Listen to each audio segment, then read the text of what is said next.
Hello everyone! Today I'll show you how to change your display mode in Alchemy Factory.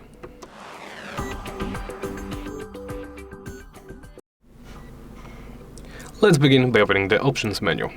From there, make sure you're in the Graphics tab. Here, under Window Settings, you can change your window mode from full screen to windowed full screen to windowed. Please note that you can only change your resolution if you selected the windowed mode.